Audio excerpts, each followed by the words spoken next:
हमारे यहाँ कोई भी पूजा पाठ विधि विधान कुछ भी होता है तो सर्वप्रथम हमारे यहाँ शिव जी और पार्वती जी के पुत्र गणेश जी का ही हमेशा वर्णन या वंदन किया जाता है।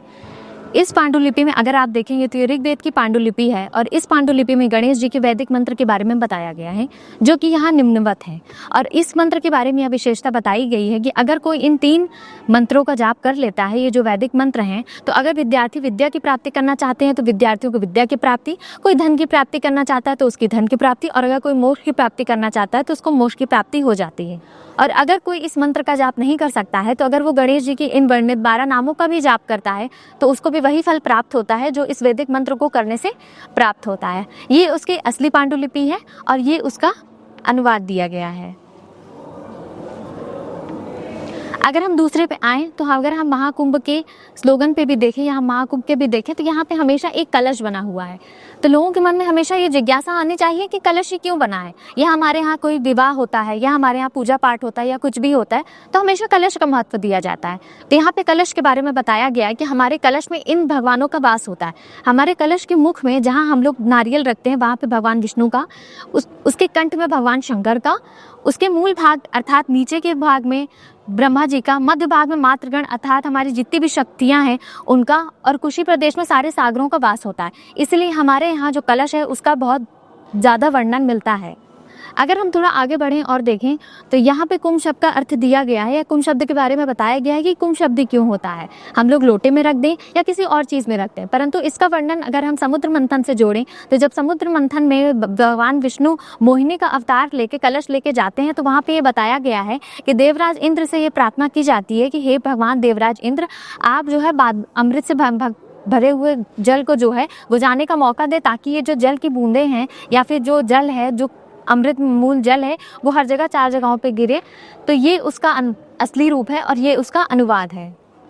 अगर हम थोड़ा आगे बढ़ें तो हमने हमेशा ये चित्र देखा होगा अखबारों में या फिर कहीं कि लोग अर्घ्य देते हैं सूर्य देवता को। सूर्य देवता को अर्घ्य तो देते हैं, वो तो ठीक है, परंतु गंगा यमुना और सरस्वती के वंदन की भी कामना की गई है, जो कि ये निम्नवत मंत्र है। अगर इस मंत्र का कोई जाप कर लेता है या कर लेता है तो उसको गंगा जी के रूप में, अगर वो और कोई भी आजकल दिया ना जलाए, कुछ ना करे, परंतु अगर ये उस मंत्र का भी जाप कर लेता है तो उसको भी वही सारी चीज़ों का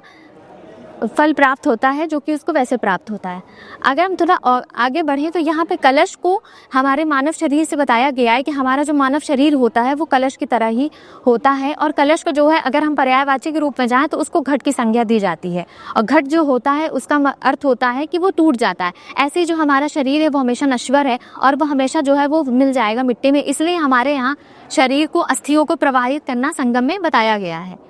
अगर हम थोड़ा और आगे बढ़ें तो यहाँ पे गंगा और यमुना के बारे में बताया गया है, और ये हमारे मनुष्यों के रूप में बताया गया है कि हमारा श्वेत रूप और हमारा श्याम रूप 2 रूप होता है। और अगर आप गंगा जी और यमुना जी को ध्यान से देखेंगे, सरस्वती जी जो अदृश्य हो चुकी हैं, गंगा जी का रूप जो वो है वो थोड़ा सा, उनका जो पानी है वो थोड़ा सा साफ होता है, और जो यमुना जी है उनका रंग थोड़ा सा श्यामल होता है, थोड़ा सा शाम होता है। तो यहाँ पे वही बताया गया है कि गंगा और यमुना के बारे में बताया गया। और ये हम हमेशा जानते हैं कि मुगलों ने हम पे राज किया, उसके बाद अंग्रेजों ने हम पे राज किया। तो मुगलों ने पहले जो है लोग गंगा में छलांग मार के मोक्ष प्राप्त किया करते थे। कुछ समय बाद मुगलों ने यहाँ पे छलांग मारना या फिर गंगा जी में स्नान करने पर रोक लगा दी गई थी। तो यहाँ अक्षयवट मंदिर से लोग छलांग मारा करते थे तब पर भी। तो उस समय की बात करें और आज की बात करें तो आप तब से देख रहे हैं कि अभी भी हमारी पौराणिक मान्यताओं में और गाथाओं में हमेशा से संगम का एक बहुत महत्वपूर्ण महत्व रहा है। अगर हम थोड़ा और आगे बढ़ें तो यहाँ पे समुद्र मंथन के बारे में बताया गया है कि समुद्र मंथन में कौन कौन से भगवान आए हैं। हमने हमेशा सुना है कि दिवाली पे धन्वंतरी जी की तस्वीर लगानी चाहिए, लक्ष्मी जी की तस्वीर लगानी चाहिए, तो उसमें कौन कौन से लोग हैं ये उसके बारे में बताया गया है। और ये सिर्फ ऋग्वेद के बारे में ही नहीं बताया गया, यहाँ पे रामचरितमानस में भी ये उल्लेख है कि कौन कौन से लोग जो हैं वो गंगा में स्नान कर सकते हैं, और गंगा में कोई भेदभाव नहीं होता कि किसको स्नान करना चाहिए और किसको नहीं। और यहाँ पे देव और दानवों ने कौन से पर्वत को मथा था और कैसे मथा था, ये उसके भी बारे में बात है। बहुत कम लोग ये जानते होंगे या अब ये जानने लगे कि यहाँ जो नागवास के मंदिर है उसी के नाग को यहाँ पे कहा गया था, उसी को नाग को मथा गया था। जब वो नाग को मथा गया तो वो ज़्यादा थक गया था, तो उसको विश्राम करने के लिए विष्णु जी ने वहाँ जगह दी, इसलिए हमारे यहाँ नागवासुकी का बहुत ज़्यादा महत्व है। अगर हम आगे बढ़ें तो यहाँ पे और कुंभ के बारे में बताया गया है कि जो धन्वंतरी भगवान होते हैं उनकी आप कभी भी तस्वीर देखेंगे तो हमेशा कलश लेके उत्पन्न होते हैं। ऐसा कहा जाता है कि अगर आप धन्वंतरी की तस्वीर अपने घर में लगाते हैं तो आपको कभी भी स्वास्थ्य की हानि नहीं होती। क्यों? क्योंकि जब समुद्र मंथन मथा गया, जब वहाँ से अवतरित हुए, तो जब धन्वंतरी जी कलश लेके अवतरित होते हैं तो यहाँ उसके बारे में बताया गया है। और हमने हमेशा सुना है कि अगर आपको लक्ष्मी जी की